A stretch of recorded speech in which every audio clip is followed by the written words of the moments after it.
I'm Lalit Kishore, an educator and a researcher with Disha, a resource center for multiple disabilities in Jaipur. Today we have with us Professor Sanjay Ranade, who is head of the Department of Communication and Journalism at Mumbai University. And he is working on an area called Indian communication theory. Let's know from him what in fact a communication theory is. See, there are several elements in communication which need defining. There are a lot of ambiguities in the communication area. And as we look at the Indian or the Asian communication, we begin to see that there are some very peculiar aspects to this communication. So it could be a gesture, it could be simple gestures which are very different from the rest of the world. And not only is it different from the rest of the world, you also find different gestures being used within a geographical area, like India, because it is such a huge geographical area. So what is probably a positive gesture in Jaipur could be a completely negative gesture in Tamil Nadu. So what we have found is that there are a lot of work to do in terms of understanding communication within the Indian context. Originally we are looking at Asian context, because in Asia we have got several communities which you could identify as communication communities, which have a completely different way of looking at it. So when we say we are theorizing, what we are trying to do is to try and understand how this communication in Asian region, and especially because I am in India, so in India, how does it formulate itself? What are the variables here? How this reminds me, you are talking about the variables. Will you be able to tell us what are those 5 features of Indian communication theory which distinguish it, the so-called Western or larger theory? First thing which you can immediately see is orality. And this is a defining feature of Indian communication design, that there is an emphasis on the oral and the oral. What you hear and what you listen, what you say, has a validity of its own. Unlike the literate West, which constantly keeps writing things down. So this emphasis on the oral and the oral is a very important aspect of Asian and especially Indian design. This is one. And the second aspect is that throughout our performative space, all communication is a performance. So that circular model or the 2-step model doesn't operate in our world. Okay. It just doesn't operate in our world. Of course, the Western or the American, I don't call it Western because to our West is Africa. They are Euro-American models. The Euro-American models are looking at industrialized worlds. Okay. They are looking at militarized worlds. We are not looking at militarized worlds either, or we are not looking at industrialized worlds. We are looking at human worlds. And in those human worlds, our theatre has always been a circular identity. So for us, exit or entry in a performative space is not a real thing.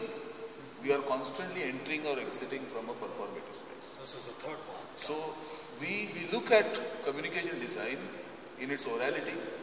We do not look at it in 2-step flows or 1-step flow because we are not industrialized. We look at it from a circular point of view, from all around it. The fourth is that we have got a very, very high sensitivity to sound. So we are very phonetically rich people. Okay. The sheer number of dialects within each language structure are so many. So we are phonetically very rich. As a result of which, our symbolism, our semiology, the way we operate it is very different from how a Euro-American will do. Because we don't have the dominance of a single language anywhere. Okay, this takes me to another question. What are, in education and classroom instruction, you are also professor and teacher, first than anything else, what are its implications for the classroom instruction? Severe implications. One of the things, I give you a very simple example, that the Devanagari script is an unbroken script, which means that if I want to write something in Devanagari, I put a pen and I don't lift it till the alphabet is over. Okay. We don't lift the pen. till the alphabet is completely over. But in the Roman script, we break it down into slashes and circles and curves. And because of our colonial hangover, we are teaching the Devanagari script in the patterns of the Roman script. So our children cannot write any longer. Simply because we are calligraphic. We are pictorial, which is not the case with the Roman script. So we need to understand that we design things in single motions. So there are two elements here which in our communication design are very, very, very dear to us. One is continuity. We are constantly looking at continuing a tradition or continuing some kind of a format. And the other is a very high sense of adaptability. Okay. Yeah, this is regarding the written communication you were talking about. You have already talked about orality and orality. A classroom teacher, he has got to speak a lot. Yes.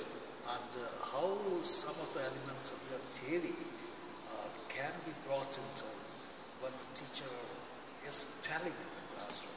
Because in Indian context, telling has got equated with teaching. Yes. Yeah. So, regarding this speaking, there is something being called as spoken word art. How Indian spoken word art gets into your theory? What happens is that Indian oral and oral designs are in a performative space. So the teacher is not merely somebody who is giving a discourse. The teacher is a performer. Okay. And everything in our world has a performative element. So you perform history, you perform mathematics, you perform science.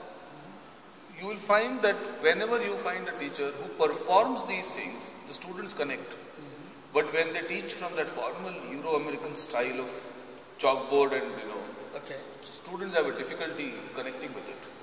And as you go into rural parts of my world, you will find that teachers need to be performative. Okay. Because the students are coming from a very highly designed performative environment. Oh, thank you very much, Professor Ranade. It has been a very illuminating kind of interview and conversation with you. Hopefully, I'll be able to find some implications and put them into action for classroom instruction. Thank you very much.